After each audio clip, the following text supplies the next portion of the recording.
Welcome back after the break. I'm Fiza Jamal and I'm bringing you our main stories in detail.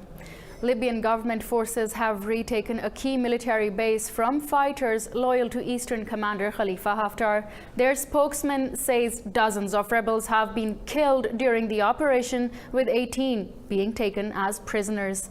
The recaptured town of Gharian, south of Tripoli, was home to Haftar's main supply base, 80 kilometers from Tripoli. The loss is a major blow to his attempt to seize the capital. The UN-backed government troops entered the city using sleeper cells. Haftar's forces have denied losing the base, saying the battle for control of the town is still going on.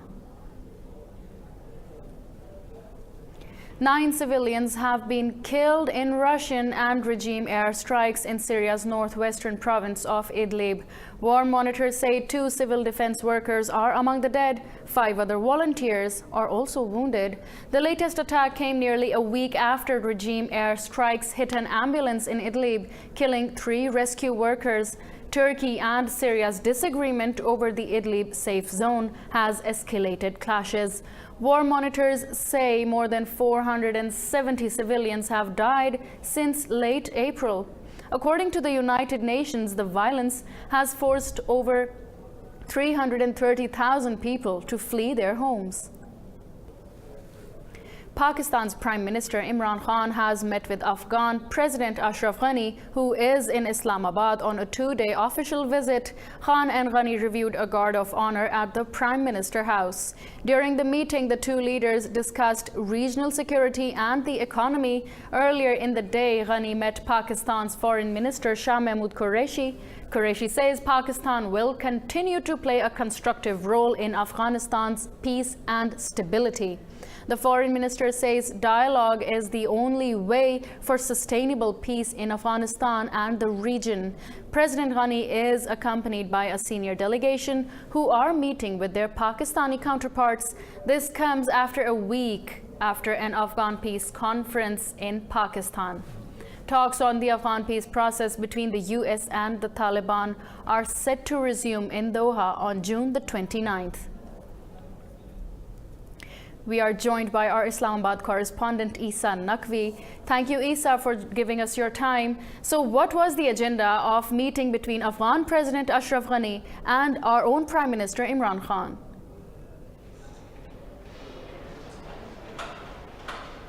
Fiza, as we speak right now, the meeting delegation level talks between Pakistan and Afghanistan are underway at the Prime Minister House. And before this delegation level talks, there was a one-on-one meeting between the Prime Minister of Pakistan, Mr. Imran Khan, and the Afghan President Ashraf Ghani.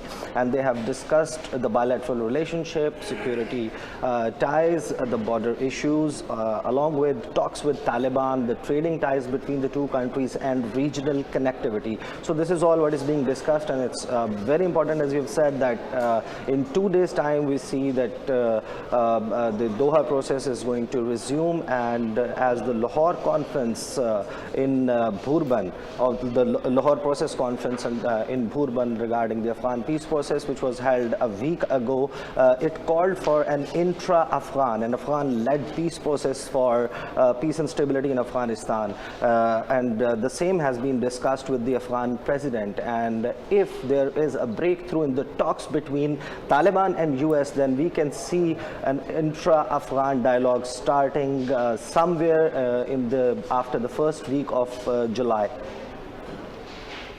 Thank you for that insight, Isa Naqvi. It's Isa Naqvi joining us from Islamabad to analyze further the objectives and possible gains of President Ghani's visit to Islamabad. We are joined by Hamdullah Hamdard, an Afghan expert from Kabul. Thank you for your time, Mr. Hamdullah. So my first question to you is, where does President Ashraf Ghani's visit fit in the greater scheme of the Afghanistan peace process? Bismillah ar-Rahman ar-Rahim. First of all, thank you very much. I believe this is a new chapter that is open between Pakistan and Afghanistan. We still remember that President Ghani once tried to boost mutual cooperation and to establish a very friendly relation with Pakistan at the beginning of his presidential period. But unfortunately, the two countries and the presidents or the prime minister and the president of the two countries were not able to keep up the momentum and strengthen the ties between the two nations. This time, we believe that the Afghan peace talks are almost the hot agenda of the international community, Afghanistan, and also our neighboring countries, Pakistan, Iran, China, and other countries that are interested and involved in the peace talks of Afghanistan.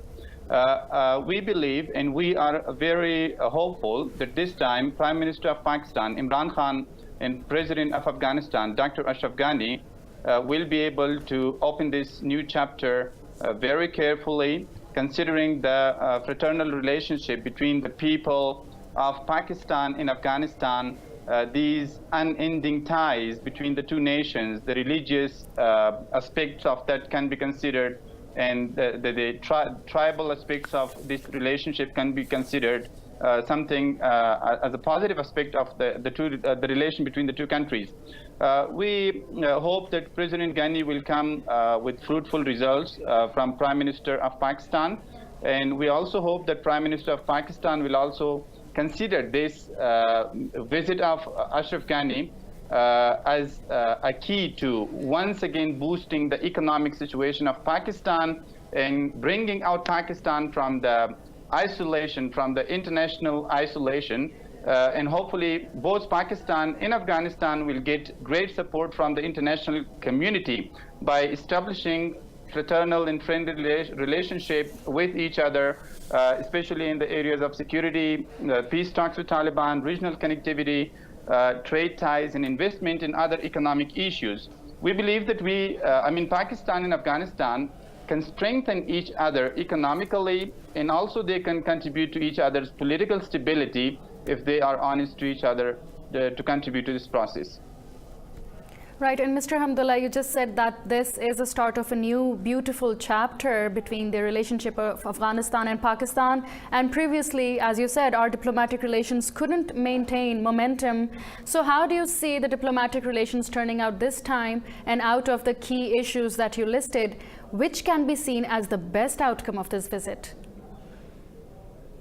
I believe if both Prime Minister of Pakistan as well as the military establishment, ISI, and also President of Afghanistan and other delegations with the President, if they're all honest to each other, I believe they can maintain this momentum from this point onward.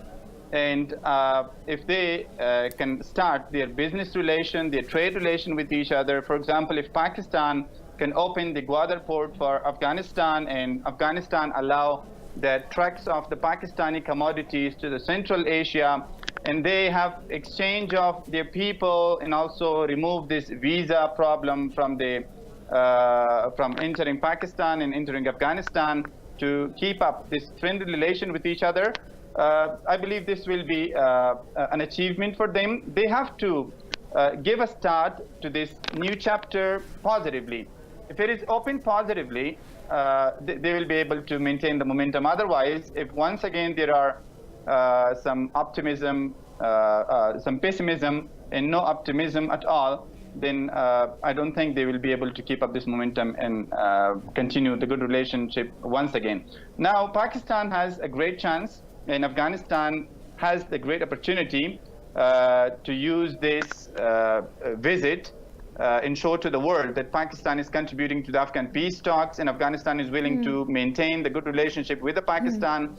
Of course, we already have very good relationship with the people of Pakistan. Right. The problem is only between the government. It's not between the people.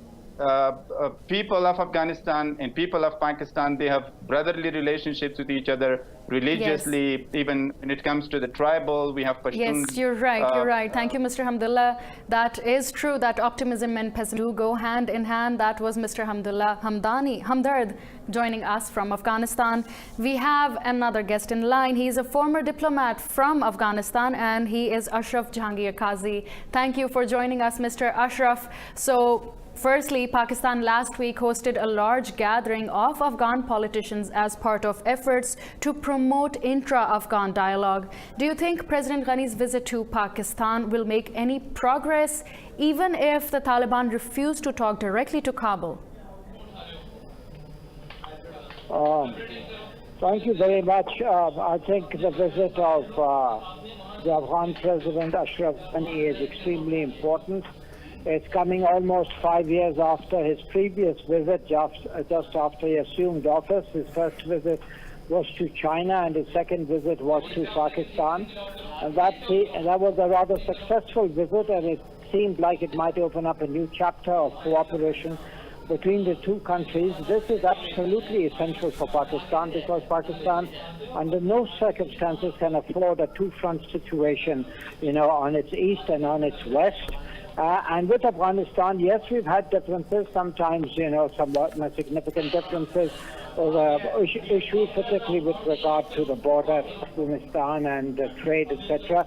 But nothing like the differences we have with our great neighbor to the east.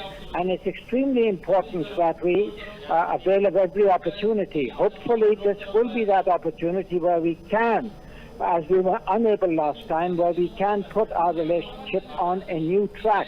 It's important for Pakistan to recognize that the government in Kabul is the government that we recognize. We have full diplomatic relations with it.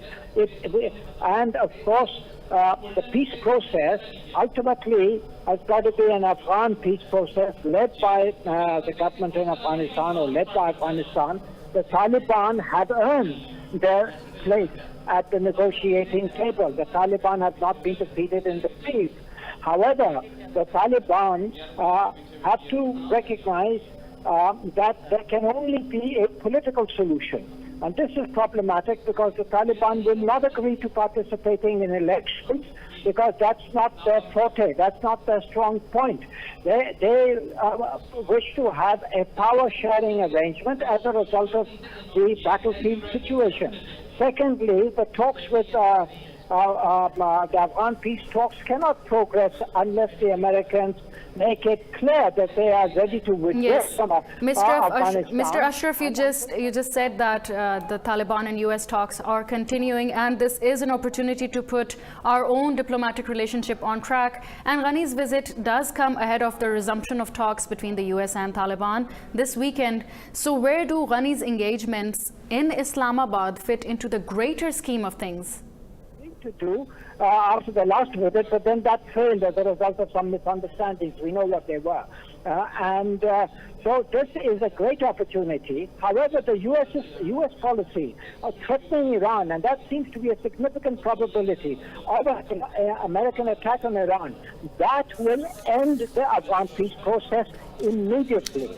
That will also end Pakistan's hopes to build a new Pakistan because of the consequences of conflict in Iran and the end of the peace process in Afghanistan, leading to massive outflows of refugees from Afghanistan back into Pakistan. So it is absolutely essential for Pakistan to very closely coordinate strategically, tactically, bilaterally with Iran on all the issues which are there, including trade and border management and security cooperation, and Pakistan must respect Afghan's independence and sovereignty by not objecting to its relations with India, as long as those relations are not directed against Pakistan. And the Afghans assure us that they are not.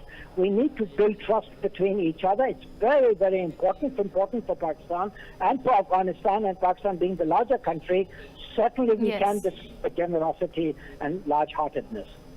Indeed, indeed. Thank you so much for your time, Mr. Ashraf Jahangir Qazi. That was Mr. Ashraf Jahangir Qazi, a former diplomat joining us from Afghanistan. We'll continue with our next story. President Donald Trump says there will be no U.S. boots in Iran in the event of military action. Repeating his desire to avoid a conflict, Trump says the U.S. is in a strong position and a war would not last long. The president has threatened the obliteration of parts of Iran if it endangers U.S. interests. Iran's President Hassan Rouhani has called the White House policy mentally retarded.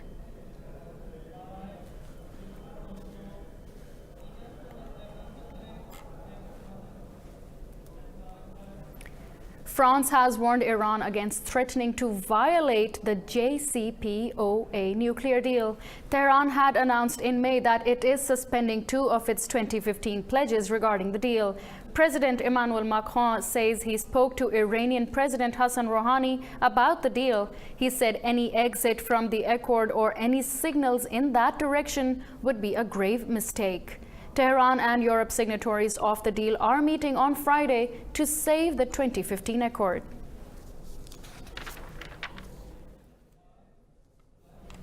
And in a related development, Iran says it will speed up uranium enrichment after its deadline for Europe to save the nuclear deal passes today. Tehran says it will take new steps to reduce its commitments to the 2015 nuclear deal from July the 7th.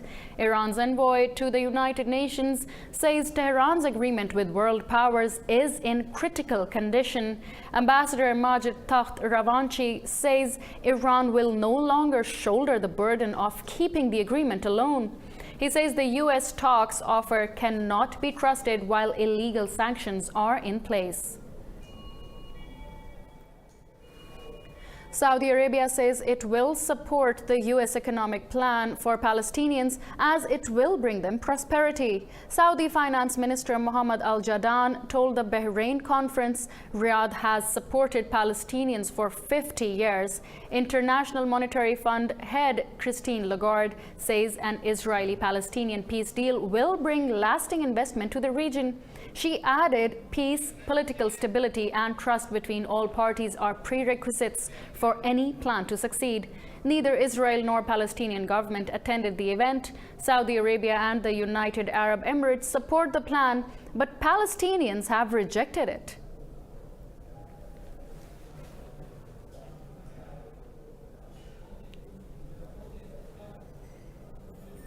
President Donald Trump says India's tariffs against the U.S. are unacceptable. India imposed extra duties on 28 U.S. products after Trump withdrew India's preferential trade status earlier this month.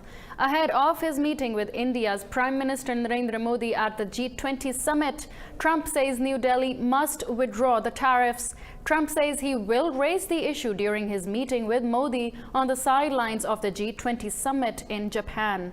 This comes after U.S. Secretary of State Mike Pompeo said both countries have agreed to resolve their trade differences. During his 3-day visit to New Delhi, Pompeo said India must give greater access to markets to revive its preferred trade status. For more on the trade dispute between India and the U.S., we are joined by our New Delhi correspondent, Neha Punia. Thank you for joining us again, Neha. So firstly, what is the reaction in India to the tough line taken by Trump on these tariffs?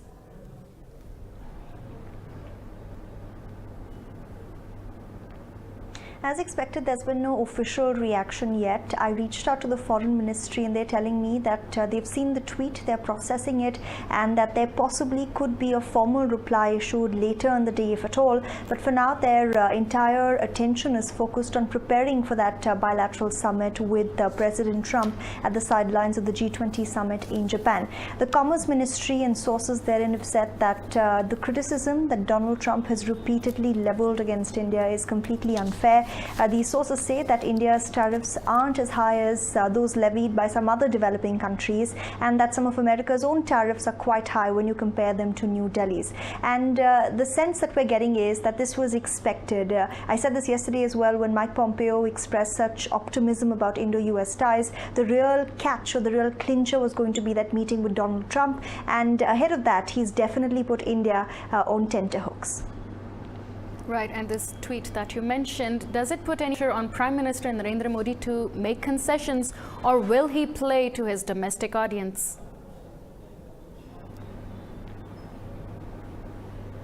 It definitely does, because you had Secretary Pompeo, in a sense, de-escalating that trade standoff with India with the kind of comments we heard from him on Wednesday, where he said that, yes, America would like greater market access for its companies, would like India to lower their tariffs, but all of these are differences expressed in the spirit of friendship. And India also agreed, saying that with the volume of trade being as high as it is between the two countries, there will be certain differences. Important important to remember that right before Mr. Pompeo came to New Delhi, India had levied retaliatory tariffs on 28 American products. Some experts in New Delhi are of the opinion that that could be Mr. Modi's bargaining chip. He could offer to revoke that tariff that was levied as an attempt to meet America halfway. But we've seen Mr. Trump take this position repeatedly, where he's used a similar platform, Twitter, to attack Prime Minister Modi. He's made press statements in the past as well saying that India is a tariff king. So we don't quite know whether that'll cut ice or not. Also important to remember that Mr. Trump is currently in re-election mode, while Mr. Modi has just won an election in India last month. So their priorities are different, and India might then choose to not escalate this standoff more than it already has escalated. And there will also be crucial meetings with other leaders who've also similarly expressed concern over a rising protectionism coming out of the United States. That's right, and that's quite interesting what you just said. And also, India's government came against economic unilateralism during the SCO summit. So, do you expect Modi to join forces with other governments against the US during the upcoming G20 summit?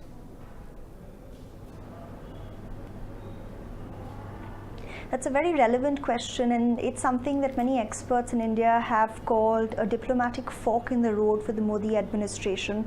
On one hand, you have the United States, that is very important for India on the international level, where it sides with India on many important issues. Quite recently, the UN designating Masood Azhar as a global terrorist, that happened at the insistence of the United States. So while diplomatically speaking, the US is very important to New Delhi. Recently, because of the kind of trade tensions we've seen play out in this region, you've also had this position taken by the United States, pushing India closer to countries like China. Now, India has a very complicated relationship with Beijing, but both sides have agreed that trade possibly may be the way to balance out this relationship, which is why you've heard both President Xi and Prime Minister Modi make very similar sounding statements on a rules-based trading order, on ensuring that protectionism doesn't derail the spirit of global trade, and that's going to be crucial as well. So important to watch not just Mr. Modi and Mr. Trump meeting, but also Mr. Modi and Mr. Xi meeting at the G20. That's right. Thank you, Neha, for so comprehensive detail into this development. That was our New Delhi correspondent, Neha Punia. Now it's time for us to take a break. Don't go anywhere, because more main stories are to follow.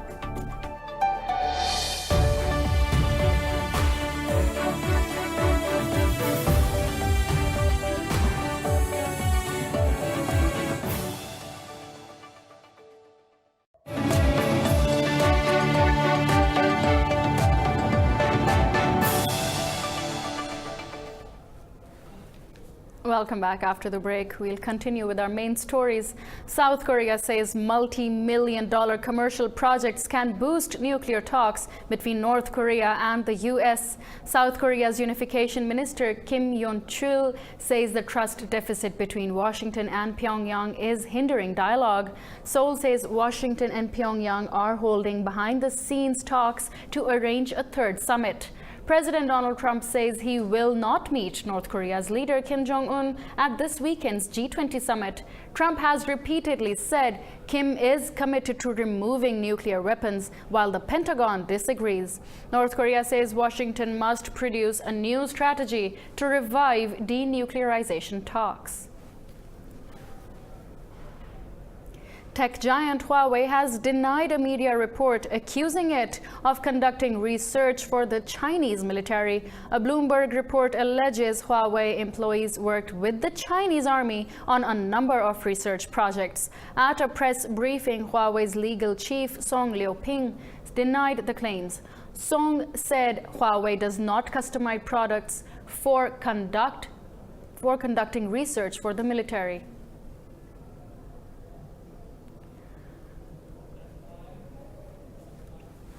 "16 people have been crushed to death at Madagascar's Independence Day rally in the capital. 75 others have been injured in the stampede. 3 children are among the dead. Thousands of people gathered for a military parade and a concert at the Antananarivo Stadium. Authorities say the stampede occurred after police shut the venue's main gates. President Andry Rajoelina later visited victims in the hospital, saying the state would cover the medical costs of the injured. Italian Coast Guards have stopped a rescue ship carrying 42 migrants after it entered Italian waters despite a ban. Owned by charity group Sea Watch, the boat picked up 53 migrants from the Libyan coast after staying in international waters since June the 12th. Far-right Interior Minister Matteo Salvini has closed Italy's ports to migrants after accusing charity rescuers of being complicit with human traffickers. 11 migrants have already been taken off the ship by the Italian Coast Guard for health reasons. 2 crew members of a Russian airliner have been killed during an emergency landing in Siberia. 22 others were reportedly injured in the accident. The plane carrying 46 passengers crashed into a sewage treatment plant after landing and caught fire. Emergency services contained the blaze. Medical teams say 15 victims have been treated for minor injuries, while 7 others are still in hospital. Russia's emergencies ministry says one of the plane's engines stopped working mid-air, forcing the pilots to attempt the emergency landing.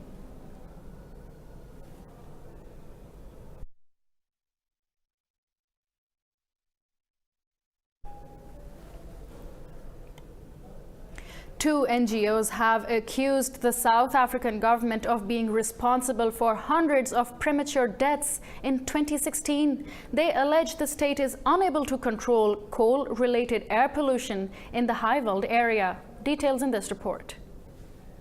Despite growing concern about the dangers of coal power, many developing countries continue to depend on it. This is true for South Africa. The country relies on thermal power stations for 91% of its domestic electricity. The Highveld priority area, south of Johannesburg, has become one of the most polluted parts of the country. I find it difficult to breathe. Sometimes I feel like I'm really going to die. It's bad. Now, 2 NGOs say they've found those responsible. The area hosts 12 coal-fired power stations run by the state-owned utility company Exxon. The NGOs, Groundwork and Vulcani, allege pollution from these plants killed between 205 and 650 people in 2016. The campaign groups have opened a lawsuit against the government for violating the right to clean air. This is a first in South Africa, which is one of the continent's most industrialized countries. And leaders of the world's top 20 economies have begun to arrive in Japan for the G20 summit. The 2-day meeting will start on Friday. Leaders from 19 countries and the European Union will attend the event. It will discuss removing barriers to economic growth, the data revolution, and combating climate change. US President Donald Trump and Chinese leader Xi Jinping are scheduled to meet at the summit sidelines on Saturday. In addition to the talks, ministerial meetings of member states will be held in 8 different Japanese cities. For more on this highly anticipated meeting between US President Donald Trump and China's President Xi Jinping, we are joined by our Beijing correspondent, Patrick Fock. Thank you again, Patrick, for joining us. So firstly, the South China Morning Post is reporting a tentative trade truce has already been agreed between the 2 countries. What do your sources say?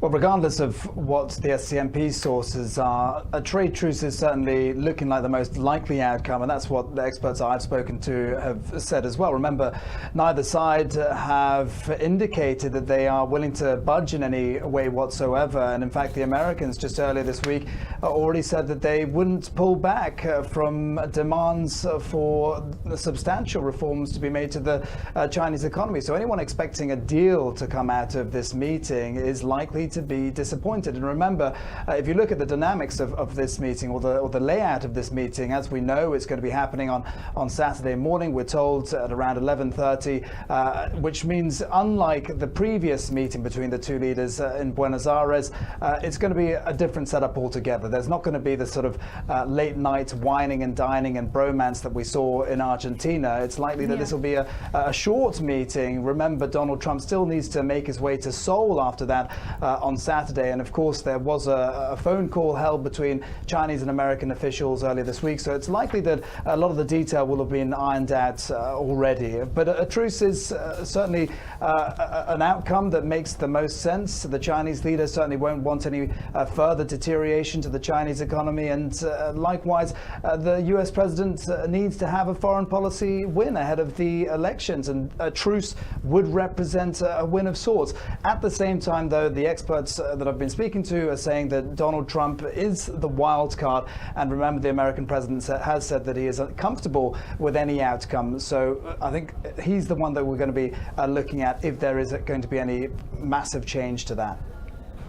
And Patrick, earlier President Donald Trump said that he will not meet North Korea's leader Kim Jong-un at this summit. And there's also speculation suggesting that Xi Jinping is a mediator between Kim Jong-un and Trump. Is there any truth to that?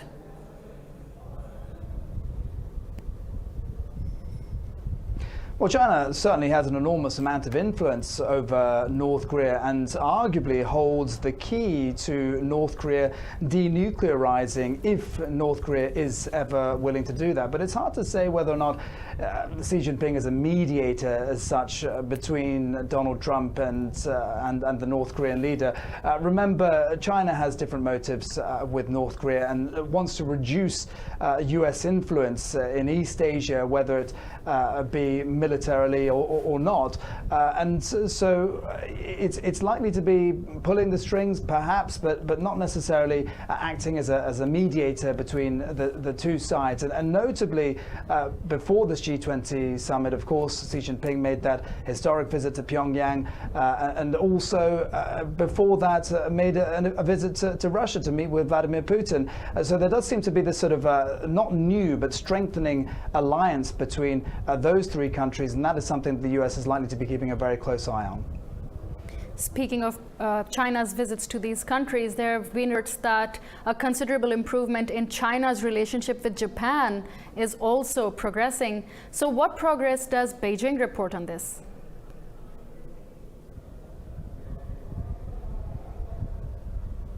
Yeah, well, that certainly does seem to be shaping up that way. And of course, the Chinese president is meeting with Shinzo Abe today. There's a lot at stake for all these leaders. We talked about this sort of this growing alliance in East Asia. And Japan is perhaps part of China's plans of trying to reduce American influence in this part of the world. Of course, relations had been icy previously over territorial disputes between China and Japan, but things do seem to be taking a possible turn. Of course, for Japan, there is a threat of US tariffs on its exports, and there's been talk of the US pulling out of its military treaty with the country as well. That is perhaps more hearsay than anything else, but certainly if Japan isn't necessarily wanting to align itself closer with China, then it's certainly trying to send a message to the US that it needs to keep close to its ally in this part of the world. Right. Thank you for your detailed put to this story. That was Patrick Falk joining us from Beijing. Moving on to the next story, the Glastonbury Festival has opened its gates for music lovers in the United Kingdom. Thousands of people are attending the world's largest greenfield festival. Hundreds of renowned performers ranging from Stormzy to Kylie and Janet Jackson are performing in the 3 days of music. 2 million people pre-registered for a ballot to buy one of 135,000 general admission tickets. Priced at £248, the tickets for this year's festival sold out in 36 minutes.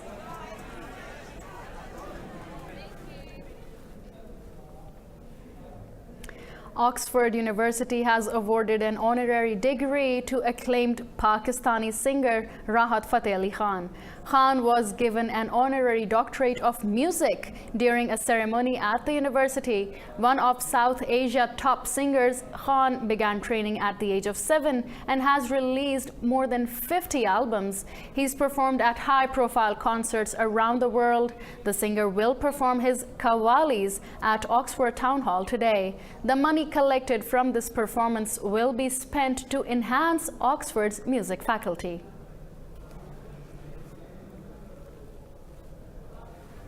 It's time for us to take another short break. Don't go anywhere.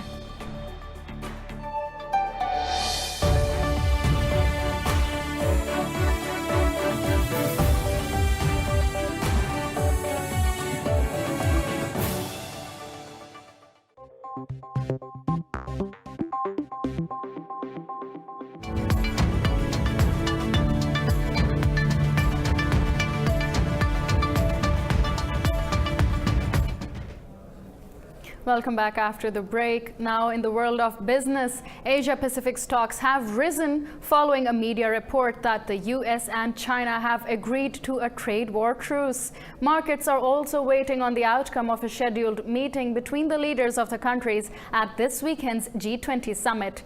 Japan's Nikkei 225 rose 0.64% in the morning session. Mainland Chinese shares are also up. Hong Kong's Hang Seng indices jump more than 1.3%. In South Korea, the Kospi has recovered from its earlier jitters, while Australian markets are trading flat. European stocks are also moving cautiously higher in early trading.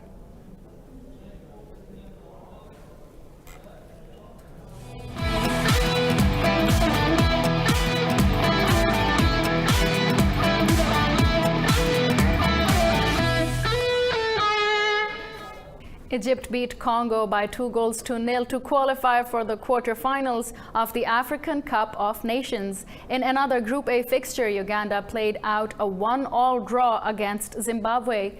Playing in Cairo, Egypt's midfielder Ahmed El Mohammadi opened the scoring against Congo in the 25th minute. Liverpool star Mohamed Salah added another later in the first half to secure Egypt's place in the last 16. In the day's other game, Uganda drew with Zimbabwe. Striker Emmanuel Okwi seized the lead for Uganda with a close-range effort in the opening minutes. Zimbabwe's Khama Biliat equalized after 40 minutes. Zimbabwe play their next match against Congo on Monday. U.S. President Donald Trump has criticized American soccer star Megan Rapinoe over her refusal to visit the White House. Trump asked Rapinoe not to disrespect the country. In an interview, Rapinoe said she will not visit the White House after winning the ongoing Women's World Cup.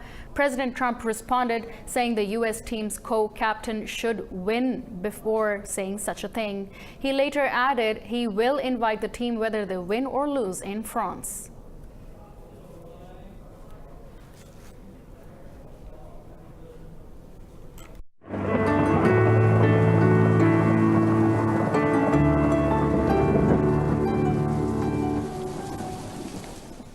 Now we'll give you a quick look at what the weather is looking like today around the globe.